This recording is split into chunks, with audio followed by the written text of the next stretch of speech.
سیاسی جماعت اور اس کی لیڈرشپ 9 مئی کے واقعات کے بعد سے ایک مسلسل بیانیہ اختیار کیے ہوئے ہے، اور وہ یہ ہے کہ 9 مئی کے واقعات ایک فالس فلیگ آپریشن تھا جس میں پی ڈی ایم کی حکومت اور ملٹری اسٹیبلشمنٹ نے مل کر ایک پاپولر سیاسی جماعت کو ٹھکانے لگانا تھا۔ اس حوالے سے سر آپ کے کمنٹس چاہیے۔ Thank you.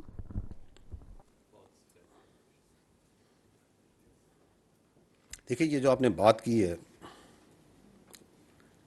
کہ 9 مئی کا سانحہ فوج یا ایجنسیوں نے کروایا، اس سے زیادہ شرمناک اور افسوسناک بات نہیں کی جا سکتی۔ یہ بات کہنے والوں کی زہریلی سوچ اور سیاسی ذہن کی عکاسی کرتا ہے۔ وقت کی قلت کے باعث میں صرف چند زمینی حقائق آپ کے سامنے رکھتا ہوں اور آپ خود فیصلہ کیجیے۔ C C T V footages, audio recordings, تصاویر اور ملوث افراد کے اپنے بیانات سے یہ واضح ہوتا ہے کہ ایک منصوبہ بندی کے تحت 9 مئی کو چن چن کے فوجی تنصیبات کو نشانہ بنایا گیا، اور 9 مئی سے بہت پہلے ہی لوگوں کی فوج کے خلاف ذہن سازی کی گئی، فوجی قیادت کے خلاف ذہن سازی کی گئی۔ میں آپ سے سوال کرتا ہوں، کیا یہ ذہن سازی فوجی قیادت نے خود کروائی اپنے خلاف؟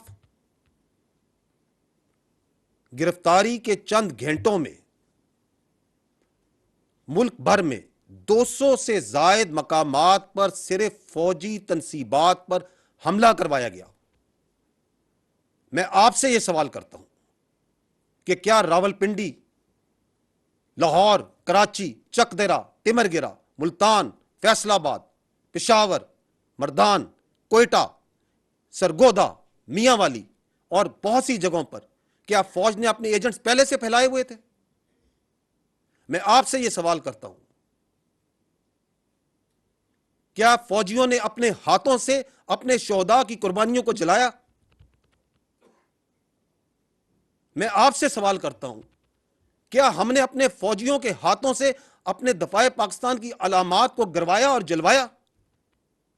آپ مجھے اس بات کا جواب دیں کہ پاکستان کا فخر یوم تکبیر پشاور میں، اس کو کیا فوجیوں نے جلایا؟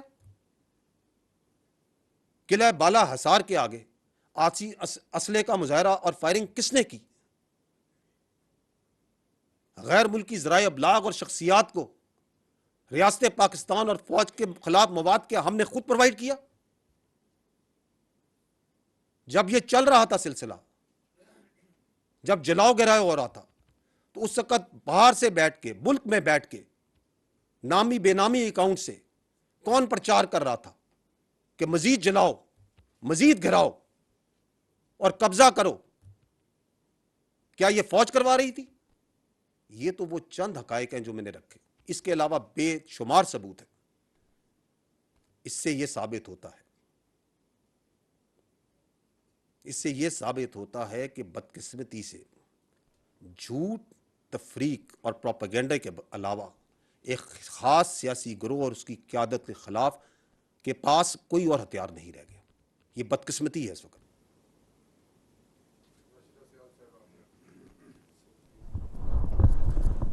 شکریہ سر۔ راشدہ سیال اب تک سے۔ سر، آپ نے جیسے کہ ذکر کیا کہ ہیومن رائٹس کی وائلیشنز کے حوالے سے بھی پروپیگنڈا کیا جا رہا ہے، اور ہم یہ دیکھتے ہیں کہ 9 مئی کے بعد سے اندرون ملک بھی کچھ جیسے کہ سیاسی جماعتیں ہیں یا کچھ سیکشنز ایسے ہیں جو اس حوالے سے پروپیگنڈا کر رہے ہیں، اور پھر بیرون ملک سے بھی ایسی آوازیں آئیں، خاص کر کے شیلا جیکسن اور یو ایس کانگریس کے دیگر جو ممبرز ہیں ان کا ایک لیٹر بھی ہے سیکٹری بلنکن کے نام، جس میں یہ کہا گیا ہے کہ پاکستان میں ہیومن رائٹس کی خلاف ورزیاں کی جا رہی ہیں، اور یہ نیکسس ہے ملٹری اسٹیبلشمنٹ کا پی ڈی ایم گورنمنٹ کے ساتھ۔ یہ گٹھ جوڑ سے یہ سب کچھ ہو رہا ہے اور کرش کیا جا رہا ہے یہاں پر پولیٹیکل اپوننٹس کو۔ آپ کا اس پہ کامنٹ؟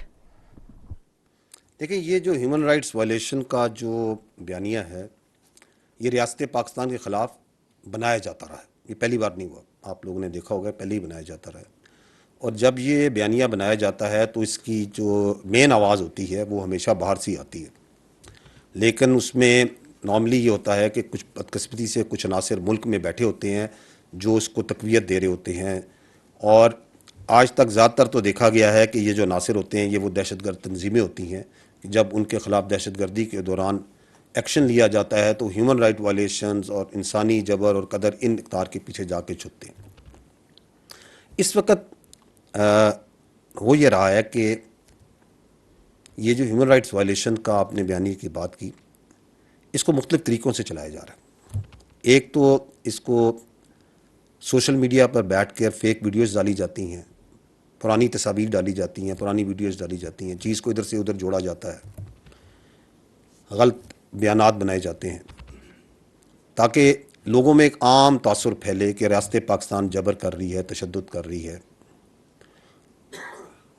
اور کچھ دنوں میں وہ جو فیک ویڈیو اور آڈیو جو سی ہے وہ سب کے سامنے واضح بھی ہو جاتی ہے کہ یہ جھوٹ ہے، ایسے نہیں ہوا تھا. لیکن چونکہ وہ سوشل میڈیا ہے اس میں وہ پھیل جاتی ہے، لوگ ذہنوں میں بیٹھ جاتی ہے، وہ اگلا کام شروع ہو جاتے ہیں. تو ایک تو یہ سوشل میڈیا اس کا ہتھیار ہے جس کو استعمال کیا جا رہا ہے. دوسرا جو اس کی طریقہ ہے وہ یہ ہے کہ پوشیدہ روابط کی بنیاد پر یا پیسے کے استعمال سے مخصوص لوگوں کو باہر جو بیٹھے ہوئے ہیں یا کوئی ایجنسیز یا این جی اوز، ان کے ذریعے بیانات دلوائے جاتے ہیں اور ایک ماحول کریٹ کیا جاتا ہے کہ جی ہیومن رائٹس وائلیشنز جو سی ہیں پاکستان میں بہت زیادہ ہیومن رائٹس وائلیشنز ہو رہی ہیں، ریاست کر رہی ہے، فوج کر رہی ہے. وہ دنیا میں کہیں اور ہو، آپ کے پڑوس میں ہو رہی ہو، کہیں اور ہی ہو، ادھر نہیں، وہ اس کے اوپر بیٹھ کے ادھر فوکس کریں گے جی یہ جھوٹ کے بنیاد پر جو ہے اس کو چلاتے ہیں. لیکن تیسرا اس کا جو چہرہ ہے وہ اس سے ہی مکروہ ہے اور زیادہ خطرناک ہے، اور وہ یہ ہے کہ اس پوری دونوں چیزوں کو اکٹھا کر کے پھر ایک کیس بنایا جاتا ہے بیرون ملک دارالخلافوں میں آرگنائزیشنز کے پاس جا کے کہ جی چونکہ یہاں ہیومن رائٹس وائلیشنز ہو رہی ہیں اور جبر ہو رہا ہے اور یہ گلوبل نارمز کے خلاف ہے، تو پاکستان کی معاشی اور تجارتی معاونت بند کر دی جائے. اب وہ اس لیے کرتے ہیں تاکہ پاکستان میں افراتفری پھیلے، معاشی حالات خراب ہوں، بے چینی پھیلے، اور اس کے اندر سے ان کی جو سیاست ہے اس کے لیے رستہ نکلے اور جو مضمون سیاسی مقاصد ہے، ان کے اقتدار کی ہوس ہے، اس کو کوئی رستہ مل سکے. تو یہ تو ان کا ایک طریقہ واردات ہے. حکومت پاکستان اس سے بخوبی آگاہ ہوتی ہے اور بخوبی آگاہ ہے، اور وہ مختلف جو غیر ملکی ذرائع ابلاغ ہیں، سفارت خانے ہیں، ان کو جا کے بریف بھی کرتے ہیں اور ان کو حقائق سے آگاہ بھی کرتے ہیں جس کی جزیات و تفصیلات وہ بہتر بتا سکتے ہیں. لیکن یہاں پہ جو پوائنٹ میں ایک آپ کو مزید بتانا چاہوں گا وہ یہ ہے کہ یہ جو ہیومن رائٹس وائلیشنز کا پرچار کیا جا رہا ہے اور یہ واویلا مچایا جا رہا ہے، میں تو کہوں گا جو واویلا مچایا جا رہا ہے باہر کے ملکوں میں جا کے، بجائے اس کے کہ پاکستان میں اپنا مقدمہ لڑے، باہر کے دارالخلافوں میں جا کے جو یہ مچایا جا رہا ہے. میں یہ درخواست کروں گا کہ جن ممالک میں وہ جا کے کہہ رہے ہیں کہ ہیومن رائٹس وائلیشن ہو رہی ہے، ان کے ماضی قریب کی جو تاریخ ہے اس پہ ایک نگاہ ڈال دیں کہ ان جیسے بلوائیوں اور شرپسندوں سے کس صورت اور کس آنی ہاتھ سے وہ نمٹتے ہیں. وہاں تو سرکاری تنصیبات یا املاک کو تھوڑا بہت نقصان پہنچا دے، کوئی ٹانگ رکھ دے کسی کی کرسی پہ، تو وہ کس طرح نمٹتے ہیں. یہاں تو شہداء کے تقدس کو پامال کیا گیا، یہاں تو فوجی تنصیبات پہ منصوبہ بندی کے تحت حملہ کرایا گیا. تو یہ ہیومن رائٹس وائلیشنز کا واویلا مچا کے اس کے پیچھے اس کے 9 مئی کے سہولت کار اور منصوبہ ساز نہیں چھپ سکتے. لاسٹ پوائنٹ یہ، چونکہ پہلے آپ نے یہ بات کی ہے ہیومن رائٹس وائلیشنز کی اور یہ پروپیگنڈے کی، آئی تھنک پاکستان میں اب وہ وقت آ گیا ہے کہ ہمیں چاہیے کہ جو جھوٹ کی کرنسی ہے اس کو ختم کریں اور سچ چاہے وہ کتنا بھی کڑوا ہو اس کو ہضم کرنے کی اپنے اندر صلاحیت پیدا کریں. Thank you.